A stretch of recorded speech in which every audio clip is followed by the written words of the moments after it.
बुद्ध के संग सब लोगों के लिए खुले रहते थे। हर कोई उनका शिष्य बनना चाहता था।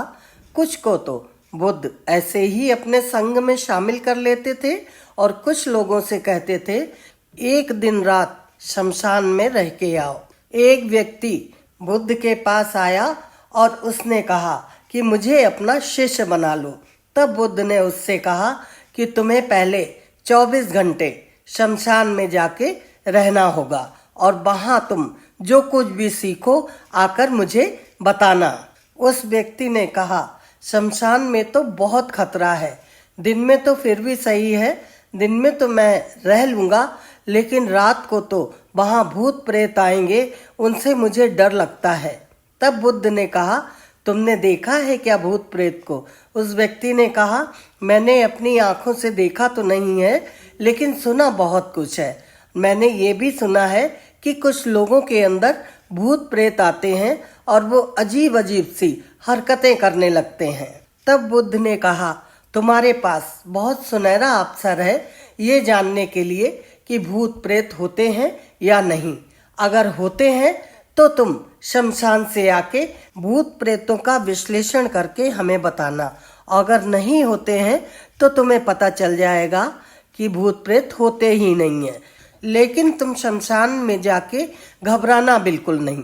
वहां जो भी घटना होती है तुम मुझे आके बताना। तब उस आदमी ने कहा, ठीक है प्रभु, अगर आप कहते हो तो हम एक दिन रात के लिए शमशान में जाएंगे। तब बुद्ध ने कहा, आओ आश्रम में आराम कर लो, सवेरा होते ही तुम शमशान के लिए निकल जाना। उससे ऐसा बोलकर बुद्ध ने अपने 4 शिष्यों को बुलाया और उनको समझा दिया कि ये व्यक्ति सुबह शमशान जाएगा, इसका ध्यान रखना। सवेरा होते ही वह व्यक्ति बुद्ध के पास आया और बुद्ध से कहा कि गुरुदेव आज्ञा दीजिए, मैं शमशान जाने के लिए निकल रहा हूँ। उस व्यक्ति ने एक दिन एक रात शमशान में बिताया। दूसरे दिन बुद्ध के सामने आके खड़ा हुआ। बुद्ध उस व्यक्ति को देख के मुस्कुराए और कहा कि तुमने एक पूरा दिन और एक रात वहां गुजारी है, शमशान में तुमने क्या सीखा? तब उस व्यक्ति ने कहा कि जब मैं सुबह सुबह शमशान में पहुंचा तो मैंने देखा वहां एक अर्थी आ रही है और सब लोग बोल रहे हैं कि ये आदमी बहुत भला था, बहुत अच्छा था, इसने कोई बहुत अच्छे पुण्य कर्म किए हैं। इस तरह से लोग शमशान में बात कर रहे थे। उसके बेटे ने उसका दाह संस्कार कर दिया और एक एक करके सब लोग वापस जाने लगे। लेकिन मैं वहीं खड़ा रहा और मैंने देखा कि एक एक करके 2 अर्थियां और आई हैं। इसमें एक अर्थी को तो बहुत अच्छे से सजाया गया है और उसके साथ बहुत लोग आए हुए हैं, और दूसरी अर्थी साधारण सी है और उसके साथ लोग भी कम हैं। पहले अर्थी जलाने का अवसर अमीर व्यक्ति को दिया गया। उसके लिए चंदन की लकड़ी लगाई गई। चंदन की लकड़ी के ऊपर उसे लिटाया गया। उसके बाद गरीब व्यक्ति का नंबर आया तो उसके साधारण सी लकड़ी लगाई गई और साधारण लकड़ियों के ऊपर उसको लिटाया गया। अब दोनों चिताओं में आग लगा दी गई। दोनों चिताएं बराबर से जल रही थी। तब बुद्ध ने कहा कि तुमने उसमें क्या देखा? तब वह व्यक्ति बोला कि प्रभु, मैंने उन दोनों चिताओं में समानता देखी। एक जैसी लौ निकल रही थी और बाद में जो कुछ भी बचा वह समान ही था, एक जैसा था। फिर वह व्यक्ति बुद्ध से बोला, हे बुद्ध, मैं वहीं पर खड़ा रहा और थोड़ी देर बाद मैंने देखा कि शमशान में एक स्त्री की अर्थी आई। उसके साथ बहुत सारे लोग थे। उसका पति बहुत रो रहा था और जितने भी लोग थे वे सब बहुत उदास थे। उस स्त्री के साथ जो लोग आए थे उनमें बहुत सारे लोग ज्ञानी थे। वे इस तरह की बात कर रहे थे कि अरे उदास क्यों होना, रोना क्यों, यहाँ तो एक दिन सबको ही आना है। हम बेकार में पैसे के पीछे भागते रहते हैं, दूसरों की आत्मा को कष्ट पहुंचाते हैं, ये सब नहीं करना चाहिए। ऐसी बातें करते हुए वे एक एक करके सब चले गए। फिर वहां पर कोई भी अर्थी नहीं आई और मैं रात को सो गया। तब बुद्ध ने कहा, तुमने भूत प्रेत देखे क्या वहां पर? तो वह व्यक्ति बोला कि नहीं बुद्ध, वहां भूत प्रेत कोई नहीं थे। मैं तो अपने आप से ही डर रहा था। जरा सी पत्तों की आवाज होती तो मैं डर जाता, जरा सा कोई जानवर बोलता तो मैं डर जाता। तब बुद्ध ने उस व्यक्ति से कहा कि तुमने अभी तक वो नहीं सीखा जिसे सीखने के लिए मैंने तुम्हें शमशान भेजा था। अब तुम आश्रम में जाओ और आराम करो और कल फिर पूरे दिन और रात के लिए शमशान जाना। तब वह व्यक्ति बोला कि बुद्ध, मैं अब नहीं जा सकता हूँ। मेरी काया ही जानती है कि मैंने ये 24 घंटे शमशान में कैसे निकाले हैं। तब बुद्ध ने कहा कि अगर तुम कल वहां नहीं गए तो जो तुम्हें प्राप्त होना चाहिए वह प्राप्त नहीं हो पाएगा। तो वह व्यक्ति बोला, ठीक है बुद्ध, अगर आप कहते हो तो हम कल शमशान फिर से जाएंगे। यह कहकर वह व्यक्ति दूसरे दिन सुबह बुद्ध से आशीर्वाद लेके शमशान के लिए चल दिया और शमशान पहुंच गया। एक दिन एक रात शमशान में बिताने के बाद वह व्यक्ति बुद्ध के पास पहुंचा।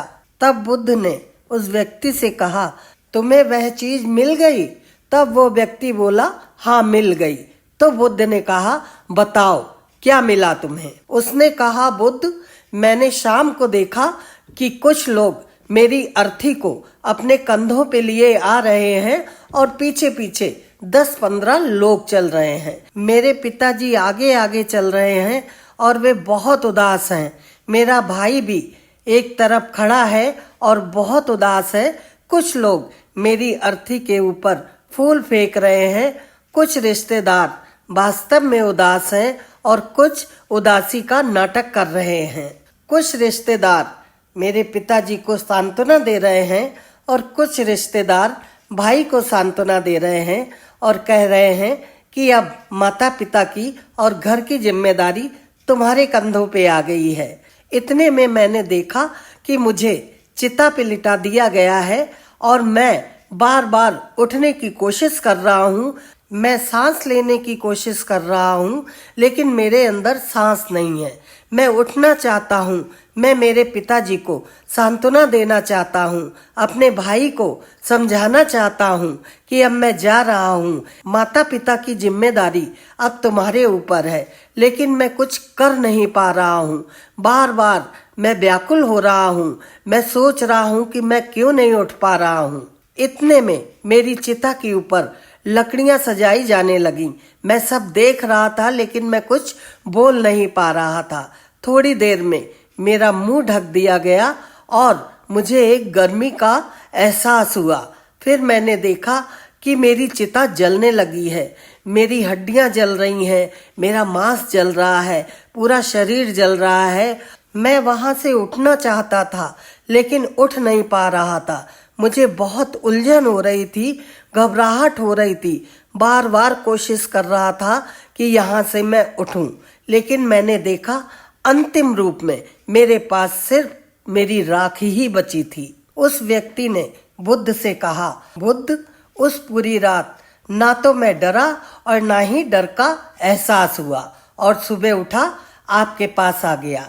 तब बुद्ध मुस्कुराए और कहा कि अब तुम संघ में शामिल हो सकते हो। वास्तव में ज्ञान और ध्यान होने के लिए आपके अंदर ज्ञान का बीज होना बहुत जरूरी है। वो ज्ञान का बीज तुम्हें कल रात शमशान में मिला कि सब कुछ नश्वर है। दुनिया में सभी व्यक्ति शमशान जाने के बाद यही सोचते हैं कि क्या रखा है संसार में, सब कुछ नश्वर है।